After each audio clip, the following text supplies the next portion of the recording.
Pois vamos lá, vamos começar com a chamada, tá bom? Aí depois eu explico o que a gente tem. Mas antes eu quero fazer algumas perguntas para vocês, mas é por curiosidade mesmo, tá certo? Que é sobre alguns conteúdos. E tem a ver com português, tá? Mas é de saber de vocês. Vocês já estudaram em português alguma coisa sobre subjuntivo, essas coisas? Vocês lembram? Se vocês já viram, se vocês vão estudar sobre isso. Que eu queria saber porque, no caso, hoje a gente tem um tópico de inglês que tem a ver com subjuntiva. Eu queria saber de vocês se vocês já têm algum conhecimento sobre isso. Se vocês já ouviram.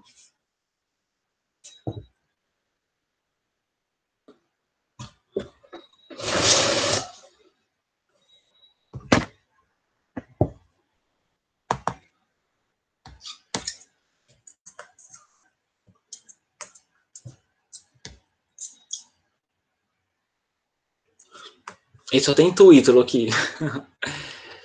Ah, sim, a gente tem também, agora que eu lembrei, tem também aquela questão das produções, né? Que a gente não terminou aquele slide. Então eu queria fazer o seguinte, eu queria tentar terminar, mesmo que passando por cima, só pra gente dar tempo. Pra gente ver, pra gente finalizar os modelos. Sobre os modelos dos memes. Então eu acho que eu vou começar assim, eu vou deixar só para apresentar um pouquinho, só pra gente passar por cima do resto daquele slide e a gente começa um novo. Já estudamos? Pronto, então melhor ainda. Então você já tem algumas ideias, tá? Mas eu vou apresentar aqui minha tela, vou apresentar a tela inteira. A gente começa com aquele slide, a gente finaliza, no caso, aquele slide passado.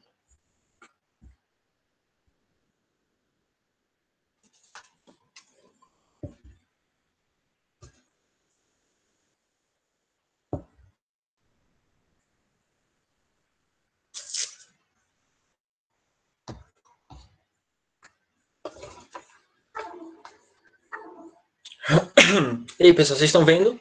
Tá dando para ver?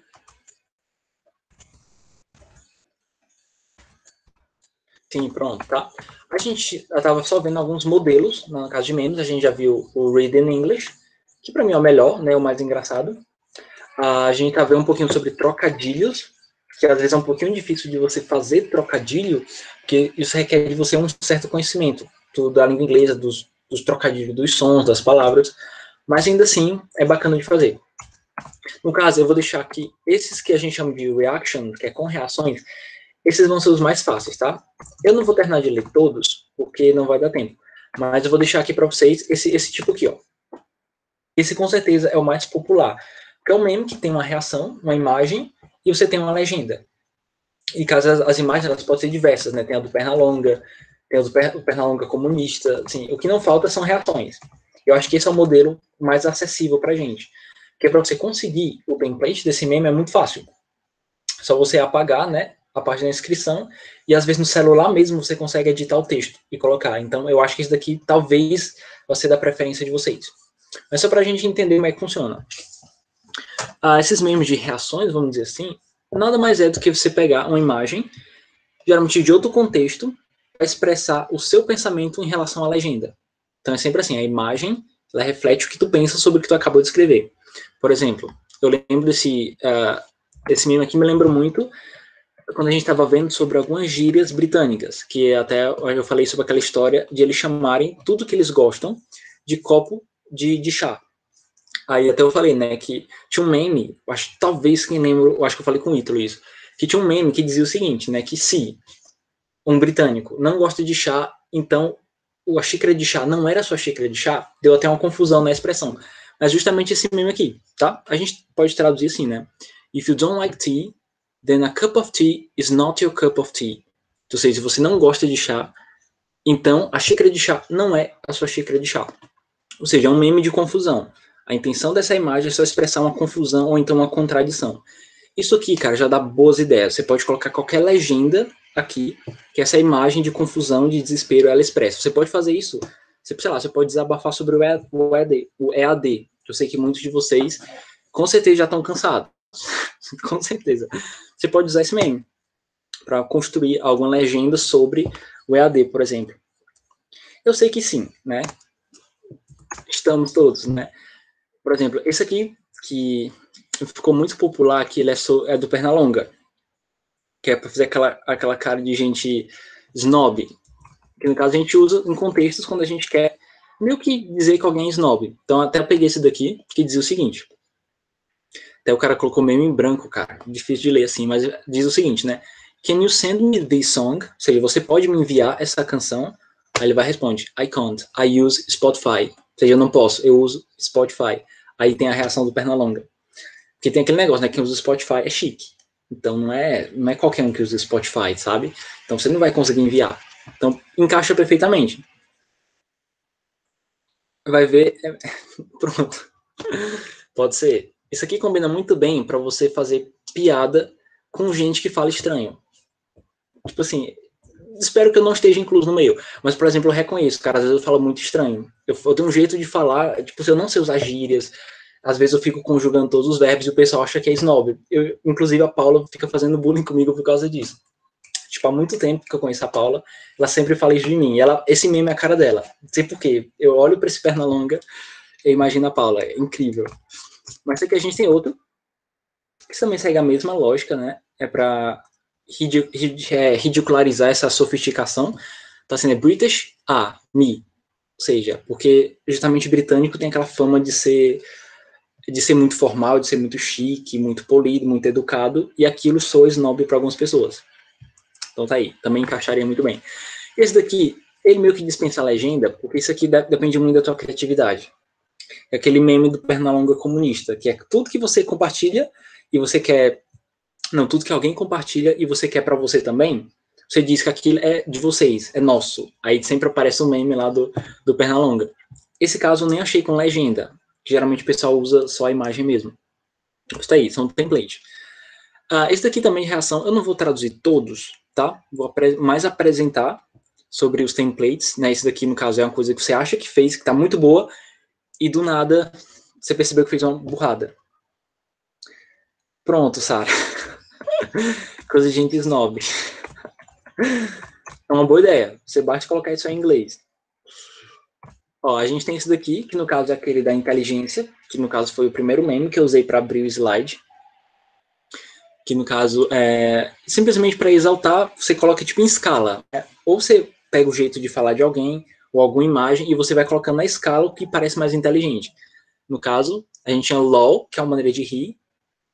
Beleza, o cérebro nem brilha, né? Aí LMAO já é uma coisa mais inteligente. LMFAO, que é um palavrão, tá? Eu não vou traduzir porque é um palavrão. E você ri desse jeito, é um nível acima. Esse é o mais simples, tá? Um dos mais antigos, mas funciona bem dependendo de onde você quer encaixar, certo? Esse daqui tem a mesma pegada do Pernalonga. Eu não vou nem traduzir também. A ideia é a mesma, é ridicularizar alguma coisa que você acha que é sofisticado demais. Ou que você acha que é exibido, sabe? Esse daqui, caso tenha muito a ver com inglês mesmo, que é a gente traduzindo, fica assim, né? My English inside my head. Literalmente, né? Meu inglês na minha cabeça, e aí embaixo, my English when I'm talking. Meu inglês quando eu tô falando. Então você tem uma disparidade, né? Você sempre se acha muito fluente na sua cabeça, mas você não consegue falar nada. Então a gente tem, esse é o mesmo, né? O mesmo modelo, caso o mesmo modelo aquele do cérebro. E aqui fica de opção, tá? Para vocês lerem e se basearem nele, tá? Não vou traduzir todos, porque isso aqui é mais ideias para vocês do que necessariamente algo para a gente traduzir, sabe?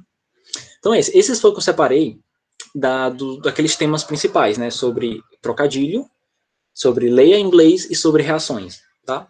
Para quem estava com dificuldade de ter ideias, você pode usar qualquer um desses, certo?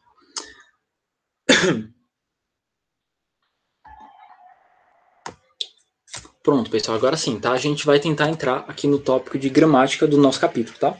Só para vocês se situarem no livro, que a gente vai ficar meio que alternando, tá certo? Um pouco do livro e um pouco do slide.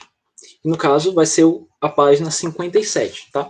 Então, você vai abrindo para você ir acompanhando aí. Vocês disseram que já estudaram um pouquinho sobre subjuntivo. Então, já é um bom caminho. A gente já tem metade do caminho andado. Mas aqui eu queria com vocês só retomar alguns conceitos, tá? Por exemplo, primeiro ponto que a gente precisa saber. O subjuntivo, ele é um modo do verbo, né?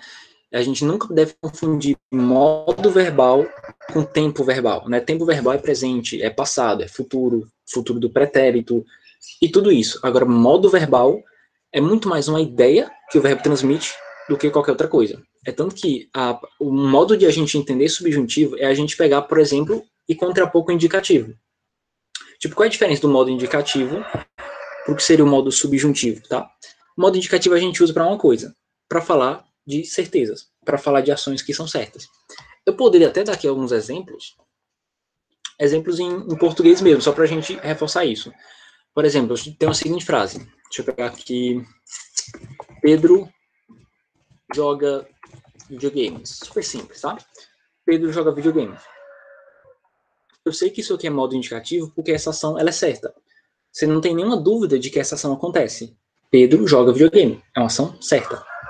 Eu poderia até mudar o tempo e escrever assim, ó. Pedro jogou videogames.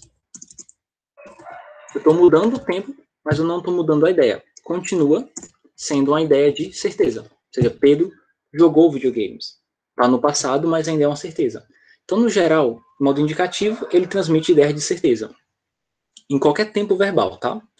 O modo subjuntivo, ele basicamente é o contrário. Ele exprime ideias que não são certas, que são incertas. Que muitas vezes podem ser desejos, podem ser sugestões, pedidos, possibilidades. E geralmente em português ela está antecedida por essas palavrinhas aqui, tá? Eu vou começar com alguns exemplos em português, só para quando a gente for começar a tentar entender no inglês, não ficar tão difícil. Em português, a gente, por exemplo, o presente do subjuntivo, a gente sempre conjuga com que? Por exemplo, que eu jogue, que tu jogues, que ele jogue, que nós joguemos e por aí vai. O passado seria com se. Se eu jogasse, se tu jogasse, se ele jogasse e por aí vai. E no futuro, a gente usa o quando. Quando eu jogar, quando tu jogares, certo? Então, isso aqui é só para relembrar, porque vocês já estudaram subjuntivo em português, tá? Mas só para me ter uma ideia, vocês conseguiram relembrar um pouquinho? Vocês lembraram a diferença do modo subjuntivo para o indicativo? Deixa no chat para me saber. No caso, dependendo da resposta de vocês, eu posso ir para frente. Pronto, então tá ótimo. Pronto, em inglês como é que vai funcionar isso, tá? É a mesma lógica, tá? Subjuntivo em português e subjuntivo em inglês expressa a mesma ideia. A diferença, claro, está na gramática. Vou até aumentar aqui a tela. Pronto, aqui são as formas de usar o subjuntivo, né? Aqui a gente tem desejo, sugestão, tudo que eu já falei. Que são, em resumo, a gente pode dizer que eles expressam, em ideias gerais, expressam ideias que não são fatos ou certezas. Em inglês, como é que isso vai funcionar? Em inglês, a gente tem uma vantagem muito grande sobre o português, que é o seguinte, em inglês não existe conjugação para o subjuntivo. Sim, a forma do subjuntivo ela é muito mais do contexto da frase do que no verbo. Porque o inglês é uma língua que tem pouca conjugação. Vocês já perceberam isso. E quando a gente está falando de subjuntivo é a mesma coisa. Não existe uma conjugação, não é que nem no português, que eu sei que jogasse é diferente de jogar. Né? Jogar é indicativo e jogasse eu sei que é subjuntivo. Em inglês, como a gente não tem diferença de conjugação, a gente tem que pegar pelo contexto. Mas é mais fácil do que parece. Até coloquei aqui só para a gente contrapor como é que funciona. Eu peguei aqui uma frase em português com subjuntivo, ou no modo indicativo, e outra no modo subjuntivo para a gente analisar. Eu tenho aqui a seguinte frase, no modo indicativo mesmo, né? Como é que a gente construiria? Eles falam a língua dela. They speak her language. Eles falam a língua dela. Tranquilo, eu peguei aqui o sujeito, o verbo speak, tá normal, não tem nenhuma conjugação, nenhuma alteração. E agora, quando eu passo para o modo subjuntivo, em português a frase seria a seguinte: ela recomenda que eles falem a língua dela. Lembrando, o subjuntivo está bem aqui, ó. É esse falem, né? Esse falem. Em inglês, como é que ficaria? She recommends, ou seja, ela recomenda que eles falem a língua dela. O que a gente percebe aqui? Vocês perceberam que o verbo speak, que é o verbo falar, está exatamente igual no modo indicativo. Aí você pode perguntar, poxa, mas então quer dizer que no modo indicativo e no modo subjuntivo o inglês tem a mesma conjugação? Sim, é a mesma coisa. Você não muda o verbo. Ele é speak no modo indicativo e é speak no modo subjuntivo. Então, como é que eu sei que esse speak está expressando uma ideia do subjuntivo e quando é que eu sei que o speak está expressando uma ideia do modo indicativo? Simples. A gente tem algumas expressões que servem para isso, tá? Mas, no geral, só para finalizar as observações. Então, note que o verbo speak não sofreu nenhuma alteração na sua forma. Mas vamos lá, para a estrutura da gramática. É simplesmente assim. Quando a gente vai formar o subjuntivo, a gente usa sempre a palavra that, tá? Essa palavra que significa que. É sempre que, mas o pronome é o nome, mas o verbo na sua forma original, ou seja, na sua forma sem conjugação. Quando eu digo assim, é essencial que ela vá mais cedo. A gente tem essa mesma estrutura. Esse that, que é o que, a gente tem o pronome, she, e a gente tem o verbo na sua forma base. Aí você pode perguntar assim, mas eu aprendi que na terceira pessoa a gente conjuga os verbos, né? Porque se a gente está no modo indicativo, a gente escreve assim, ó, she goes, que seria o correto, que a gente acredita. Só que quando a gente está falando de subjuntivo, a gente não precisa conjugar verbo, tá bom? Então, por mais que seja terceira pessoa, a gente vai escrever she go, tá? Então, é essencial que ela vá, tá? Esse vá, que é o modo subjuntivo, ele não tem S, ele não tem CES. Ou seja, mais uma vantagem, a gente não tem nem conjugação para nenhum pronome e nem a gente tem essas regras de acrescentar S e nada do tipo. É literalmente that, mais o pronome, mais o verbo na sua forma base, certo? Por exemplo, um outro exemplo de um modo subjuntivo, quando eu digo assim, ó, eu sugiro que você esteja preparado, né? Esse esteja, no português, é o que a gente chama de modo subjuntivo. No inglês, só lembrar que o verbo estar, em inglês, é o verbo to be. Na frase em inglês, ele permanece do mesmo jeito. Ele não é conjugado. Então, I suggest that you be prepared for the test. Eu nunca vou dizer assim, ó, I suggest that you are prepared for the test. A gente não vai conjugar o verbo to be. Se você escrevesse assim, ó, you are, estaria errado. Porque esse you are, ele é comum do modo indicativo. Se eu estou no subjuntivo, eu vou escrever you be mesmo. Por mais que soe um pouco estranho, porque a gente está acostumado a conjugar verbo. Mas no caso fica assim. Essa é a regra geral e ela é super simples, tá bom? Você tem o that, você tem o pronome e você tem o verbo na sua forma base. Pronto. E aqui detalhe que é importante. A palavra that, ela pode ser omitida, se você quiser. Então ela nem precisa estar aqui. Que na maioria das vezes no inglês ela fica subentendida. Então eu poderia falar assim, ó, I suggest you be prepared for test, ou eu poderia falar com that. I suggest that you be prepared for the test. Então, eu sugiro que você esteja preparado para o teste com o sem esse that. Certo? Até aqui, pessoal. Tudo bem? Alguma coisa ficou complicada?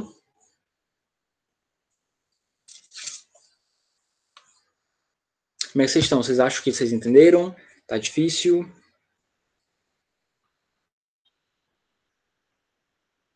Pronto, Lisa. Pronto, eu vou até voltar aqui. Tá? Eu vou usar aqui a comparação do português mesmo, que fica mais fácil. Deixa eu apagar aqui. No caso, Lisa, de que parte? Dessa parte aqui da estrutura ou dessa parte do conceito de subjuntivo? Só para não saber de onde é que eu vou partir, tá certo? Do começo do comecinho ou apenas a explicatória? Tá bom, certo. Eu vou usar aqui só os slides, tá bom? É por isso que eu tinha perguntado para vocês se vocês estavam lembrando bem do subjuntivo em português. Porque isso ia, como é que eu posso dizer? Ia economizar tempo de eu precisar explicar isso. Então, eu já fui meio explicando como se vocês já, todo mundo já tivesse bem claro. Mas beleza, vamos voltar aqui para os conceitos, tá? Eu vou usar aqui até o Word também, que vai ficar mais fácil. Pronto, vamos voltar para o conceito, tá bom? Vou até apagar aqui. Vamos voltar do começo, vamos com calma. Bem com calma. É o seguinte, em inglês, a gente, não só em inglês, mas para a gramática, pensa o seguinte, a gramática, a gente tem uma classe gramatical chamada verbo, tá? O verbo expressa uma ação. Os verbos, quando a gente usa verbo, a gente tem modos de usar, que é o que a gente chama de modo verbal. Cada modo verbal, ele expressa uma ideia diferente. Por exemplo, em português, quais são os modos verbais que a gente tem? A gente tem o modo indicativo, o modo subjuntivo e o modo imperativo. Tá? Cada modo verbal, ele expressa uma ideia diferente. Por exemplo, o modo indicativo. Qual é a ideia do modo indicativo? O modo indicativo, ele dá uma ideia de certeza. Então, toda vez que você lê uma frase e você tiver uma ideia de certeza de que aquela ação é real, se trata de modo indicativo. Por exemplo, vou até colocar aqui real. Vou pegar, por exemplo, vou pegar o verbo estudar, vai. O verbo estudar. Vamos aqui construir frases no modo indicativo. Vou colocar o seguinte. Ele estuda, isso aqui é presente do indicativo, né? Ele estuda há bastante tempo. Estuda há bastante tempo. Ele estuda inglês há bastante tempo. Por que esse modo aqui, por que esse verbo estuda, por que eu sei que ele está no modo indicativo? Porque essa ação de estudar é uma ação certa. Ou seja, ela está realmente acontecendo, ela é real. Ele estuda mesmo. É como se a frase ela não deixa dúvida de que aquela ação é real. Então, quando eu falo, ele estuda há bastante tempo, eu não estou mentindo, não é uma suposição, não é uma sugestão, é um fato concreto. Ele estuda. É um fato no presente, no caso. O modo subjuntivo, ele já é irreal. É como se eu dissesse assim, ó, ele, vamos colocar aqui outra frase, eu queria que ele estudasse inglês, por exemplo. Tem essa frase, eu estou usando aqui, queria que ele estudasse inglês. Estou usando o mesmo verbo estudar, tá certo, Lisa? Só que nesse caso, pela frase, vamos interpretar a frase. Eu queria que ele estudasse inglês. Nessa frase, essa ação de estudar, ela é uma certeza ou não? E aí, o que você poderia me dizer? Ela é uma ação certa? Ela é uma ação real? No caso, não é real. Eu queria que ele estudasse, justamente porque ele não estuda, mas eu queria que ele estudasse. A ideia do subjuntivo é justamente isso. É quando o verbo, a gente usa o verbo para explicar uma ideia que ela não é real. Por isso que geralmente a gente associa subjuntivo a desejo. Eu queria que ele estudasse, eu queria que ele fizesse. Por exemplo, eu solicito que você esteja. Pronto, todo verbo que termine em estudasse, cantasse, falasse, julgasse, escrevesse, são verbos no subjuntivo, porque eles não são reais, eles são desejos, certo? Lisa, até aqui, só sobre essa diferença da ideia do modo indicativo e da ideia do modo subjuntivo. Ficou claro para ti, mais ou menos, a ideia? Pronto, sei que vocês já estudaram isso, mas é bom relembrar. E detalhe, cada modo verbal ele tem uma ideia. Então isso é o mais importante que eu quero que vocês entendam. Não tente entender o modo verbal como se ele fosse um tempo verbal. O modo verbal é um tipo de ideia que o verbo transmite. É tanto que dentro de um mesmo modo verbal você pode ter vários tempos. Por exemplo, no modo indicativo, que é o modo que indica uma certeza. Eu posso escrever em vários tempos diferentes. Pegando essa frase, eu poderia escrever assim, ó. Ele estudava muito. Ele estudava muito. Nesse caso, a ação está no passado. Mas aí você se pergunta, essa ação, ela é uma ação, é uma certeza, ela é uma ação real? Se é uma ação real, ela é modo indicativo, tá? Embora esteja no passado, porque não tem a menor dúvida, ele estudava muito. É uma ação que realmente aconteceu. É diferente de eu dizer, eu queria que ele estudasse, entende? Então, o modo indicativo por si só, ele fala de coisas reais. Por exemplo, eu poderia colocar, por exemplo, no pretérito perfeito do português, né? Ele estudou muito. A mesma coisa, continua sendo uma ideia real. Essa ação de estudar realmente aconteceu. Ou seja, é uma realidade. E assim vai para o futuro. Ele estudará. É o futuro do indicativo. Por que eu chamo isso aqui de indicativo? Porque é uma ação certa. Ele estudará. Pode não ter acontecido, mas é uma certeza. Ele estudará. Então, entendendo a lógica? O subjuntivo são suposições. É quando eu digo, eu queria que ele estudasse, eu queria que ele tivesse estudado. São sempre ações irreais. Certo? E o subjuntivo, ele também, a gente tem dois modos. Isso aqui eu vou explicar em português mesmo, tá certo? A gente tem um presente do subjuntivo, quando eu digo assim, por exemplo, eu quero que você cante. Eu quero que você cante. Vou até colocar com o mesmo verbo embaixo para não confundir. Eu queria que você cantasse. Por que essas duas frases eu digo que elas estão no modo subjuntivo? Porque se você for ler essa frase e for interpretar ela, eu não estou falando de ações certas. Eu estou falando de ações que não são reais. Eu quero que você cante. É um desejo meu, mas não é uma ação real, não é uma certeza. Do mesmo jeito, essa segunda frase. Eu queria que você cantasse. Também é um desejo, não é uma coisa real. É um desejo. Certo? Eu falei, nossa, eu dei mais de português do que de inglês aqui. Mas, Lisa, tudo bem pra ti? Você pegou, assim, a ideia? Tá certo. Então, vamos lá. Então, basicamente, em inglês, a gente vai trabalhar com essas estruturas. Que eu cante, que tu cantes, que ele jogue, que nós joguemos. Só que a gente vai aprender elas em inglês, tá? A primeira coisa que eu falei, Elisa, foi o seguinte. Em inglês, a gente não tem conjugação, tá certo? É como se o subjuntivo, ele tá no contexto. Toda vez que tu tem uma frase que expressa desejo, eu vou chamar aquela frase de subjuntivo.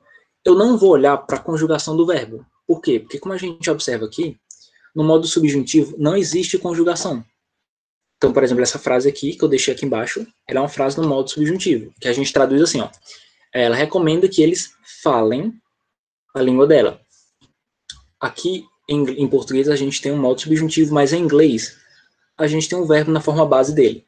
Então, não adianta você tentar olhar para o verbo e tentar descobrir se ele está no modo indicativo ou no modo subjuntivo. Você vai descobrir isso pelo contexto. Se é uma recomendação, se é um desejo, se é o que mais, se é uma sugestão, se é uma solicitação. Se for tudo isso daqui que eu estou sublinhando, você vai chamar isso de subjuntivo, certo? Então, a ideia é mais ou menos essa. O subjuntivo é muito mais uma ideia do que uma conjugação. Certo? É tanto que as línguas, todas as línguas praticamente, elas têm modo subjuntivo. Só que nem todas as línguas têm conjugação para o modo subjuntivo. Caso o português tem, mas no inglês não tem. Por quê? Porque eles entendem que esse modo é uma ideia. Eles não precisam conjugar o verbo. Aí você vai dizer, beleza, tá. E como é que eu sei que a ideia é de subjuntivo? Pronto, essa aqui é a macete que eu quero dar para vocês, tá? Toda vez que a frase tiver esses verbos aqui, ó, o verbo recommend, toda vez que você encontrar o verbo insist na frase, toda vez que você encontrar o verbo suggest, você pode ter certeza que essa frase está no modo subjuntivo, certo? Você olha para os verbos, para a composição da frase, e eles que vão te dizer em que modo ele está. É tanto que no livro ele também ajuda a gente nesse quesito. Se você for pegar na página 57, ele dá pra gente uma lista de verbos, uma lista de expressões nessa tabela laranja. E é o seguinte, toda vez que essas palavrinhas, esses verbos, né, advise, ask, command, toda vez que eles aparecerem na frase, essa frase vai estar no subjuntivo. Então você entendeu? Não é uma conjugação, mas é uma ideia que o texto está dando. Por exemplo, quando eu escrevo a seguinte frase, eu vou colocar aqui, eu vou tirar e vou colocar em português mesmo.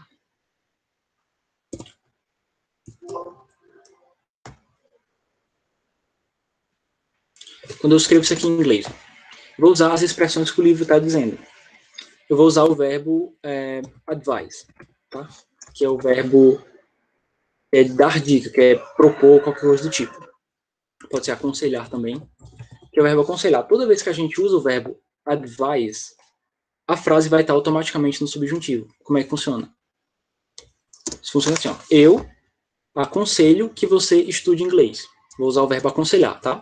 Eu aconselho que você estude inglês. Ou seja, aqui a gente tem um modo subjuntivo, mas eu sei que ele está no subjuntivo porque eu tenho o verbo advise. É o verbo que está no começo da frase que vai dizer se aquela frase está no modo subjuntivo, certo? Não é uma conjugação. Eu compliquei ou ficou... E aí, o que vocês acham? Você deu para entender que essa é a minha ideia, tá? Porque eu quero explicar para vocês. Não é uma conjugação, mas é um contexto. Se o contexto da frase está falando de uma coisa que não é real, é um desejo, uma expressão, um conselho, é porque está no modo subjuntivo. E aí, Olisa?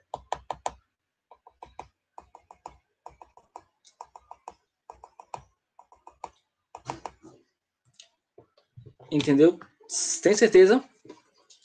Pronto, essa é a ideia, tá? E os demais também, pessoal. Se você tiver dúvida, fale porque eu posso depois reelaborar e tentar explicar de um outro modo, certo? E aí, Sara, você entendeu? Tá tranquilo para ti? Ficou claro, né? Pronto. Então, basicamente é isso. Toda vez que você encontrar essas expressões, você vai saber que esse modo é subjuntivo, tá? Então não é pela conjugação, é pelo contexto. E aqui no slide eu coloquei também algumas expressões que o livro mesmo está utilizando. Por exemplo, A estrutura, detalhe, a estrutura, ela vai ser bem previsível, tá certo? Toda frase no modo subjuntivo, ele vai ter sempre esse that, que é o que é igual ao português. Em português a gente diz que eu fale, que eu cante. Esse que do português é esse that aqui do inglês, certo? A estrutura vai ser sempre a mesma. De novo, aqui, ó. I suggest that you be prepared for the test. Eu sugiro que você esteja preparado. A gente tem um verbo, I suggest, que expressa uma ideia de sugestão. A gente tem o that, que ele sempre vai estar aqui. A gente tem o pronome. E a gente vai ter o verbo na sua forma base. Vai ser sempre assim, certo? E no presente, como é que eu sei, como é que eu chamo isso aqui? Como é que eu classifico esse tempo verbal? É muito simples. Se essas expressões, esses verbos que começam a frase, eles estão no presente, então eu sei que se trata do presente do subjuntivo, certo? Então, de novo, aqui a gente não tem uma conjugação que vai dizer o tempo verbal nos verbos que estão no modo subjuntivo. O tempo verbal ele vai estar indicado por essas expressões que a gente encontra no começo da frase, certo? Então, por exemplo, está no presente porque tem recommend. Se tivesse, por exemplo, aqui, recommended, assim, já seria passado do subjuntivo, certo? Detalhe, a gente geralmente descobre esse modo do verbo quando a gente traduz. Porque em português, a gente meio que conjuga automaticamente. Quando a gente pega uma frase dessa, por exemplo, eu vou pegar aqui essa primeira. Eu recomendo que você... Aqui a gente tem o verbo call, que é o verbo ligar. Em português, a gente usa o subjuntivo automaticamente. Quando eu digo assim, eu recomendo que você ligue. E não eu recomendo que você ligar. Mas no inglês é como se fosse isso. Como eles não conjugam o verbo, é como se eles estivessem literalmente dizendo: eu recomendo você ligar para ela. E não eu recomendo que você ligue para ela. É só questão de interpretação. Toda vez que você vai traduzir uma frase que começa com essas palavras, você vai perceber que automaticamente você vai conseguir conjugar o verbo correto. Tá? Em inglês não vai ter conjugação, mas em português vai ter. Certo? Então, aqui, é a mesma coisa, a mesma ideia, tá certo? Como é que eu sei, por exemplo, que uma frase está no passado do subjuntivo? Porque eu tenho essas expressões que começam a frase, elas estão com ED. Então, por exemplo, eu sugeri que você procurasse por seus pais. Você percebe que o look for, ele não muda, né? Até porque esse é o verbo na forma base dele. O que vai mudar é o que está no começo da frase. São essas palavrinhas que vão indicar para a gente que está no passado. No caso, a gente não precisa conjugar o verbo que vem depois do pronome. Ele vai se conjugar só no português. Então, vocês pegaram a ideia, né? A gente não tem nenhuma conjugação para subjuntivo. Nem no presente e nem no passado. Você descobre pela ideia da frase. Certo? Até aqui, pessoal. Tudo bem? E sim, uma coisa que eu queria falar. Esse modo subjuntivo ele é considerado nível intermediário para inglês. Se é tanto se você for fazer, por exemplo, um cursinho de inglês. Cara, tanto as condicionais como o subjuntivo, você só vê nas últimas etapas. Porque ela diverge muito do português. Porque em português a gente está muito ligado à conjugação. Tipo, a nossa mente funciona em conjugação. Aí quando a gente pega uma língua que não tem conjugação para quase nada, a gente começa a ter alguns bloqueios. A gente não entende como a gramática está funcionando. Tanto que eu considero isso aqui de nível inglês intermediário, certo? Então, se você está entendendo, olha, você está no nível bem interessante de inglês, certo? Você já pode dizer que ele não é básico, digamos assim. Mas vamos lá. Só para a gente fechar com alguns conceitos, tá bom? Quando a gente está falando do passado, tá? Só para a gente lembrar, o passado, em português a gente sempre tem essa conjugação aqui, né? S, S-E. Tipo, procurasse, cantasse, pulasse, jogasse. Existe uma exceção, tá? Quando a gente está falando do verbo to be, no modo subjuntivo, ele vai ter também uma forma fixa, que vai ser sempre were. Assim, ó. Isso aqui, independentemente do pronome. Por exemplo, quando eu digo assim, ó, I wish you were here.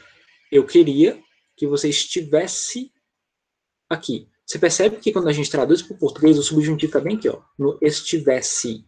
Tá? Só que em inglês, você percebe, né, o verbo estivesse é o verbo ser ou estar, que é o verbo to be. Em inglês, quando a gente está falando do passado, né, que tem essa conjugação com SSE, a gente sempre vai colocar were para qualquer pronome.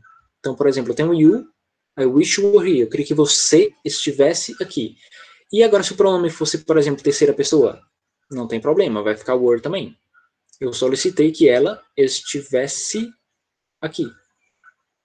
Isso inicialmente parece um contrassenso, porque a gente aprende que a conjugação do she é assim, ó.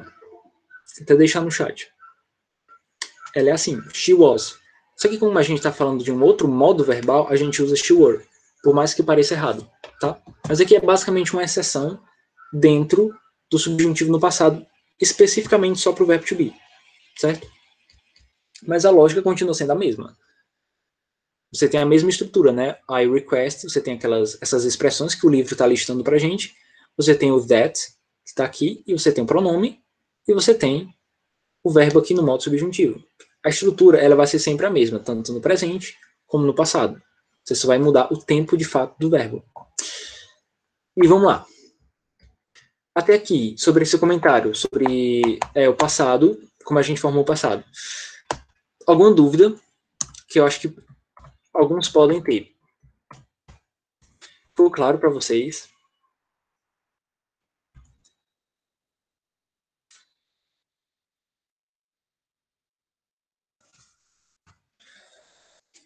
Muito bem. Tá? Eu queria só fazer um comentário que é o seguinte. É sobre esse segundo verbo aqui que a gente tem, né? Que no caso é o verbo que vai para o modo subjuntivo quando a gente traduz, né? Ele, quando você muda o tempo, ele continua do mesmo jeito, tá?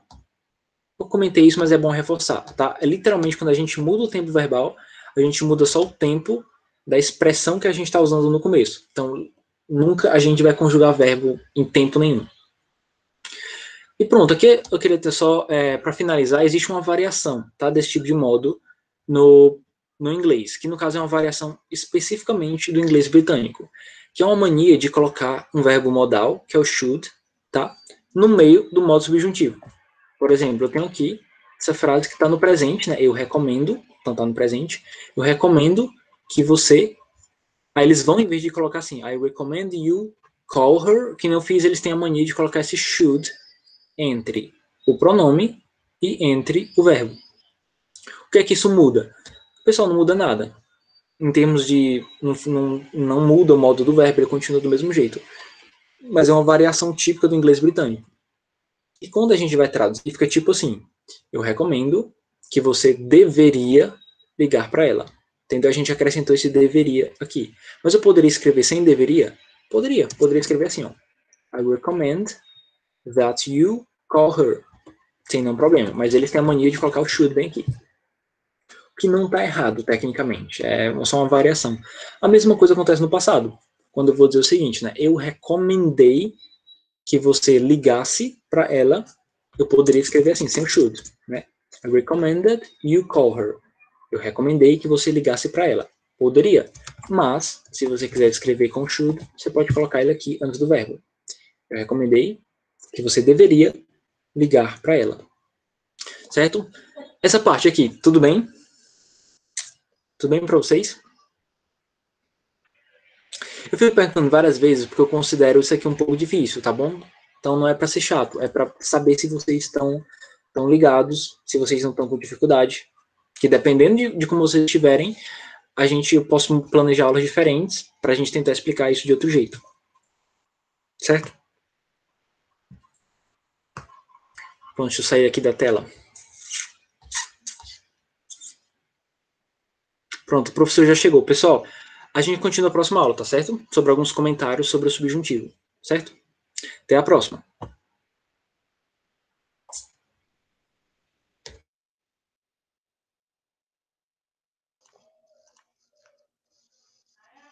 Oi, gente, boa tarde.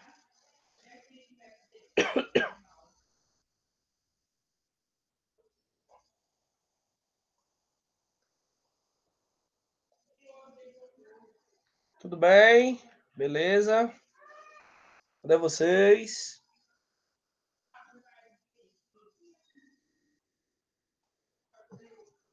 Quando eu abro aqui o aplicativo no celular.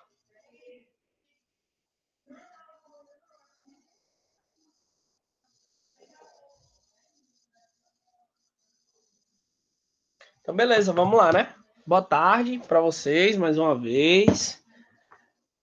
ficou pendente aí. Deixa eu só olhar aqui.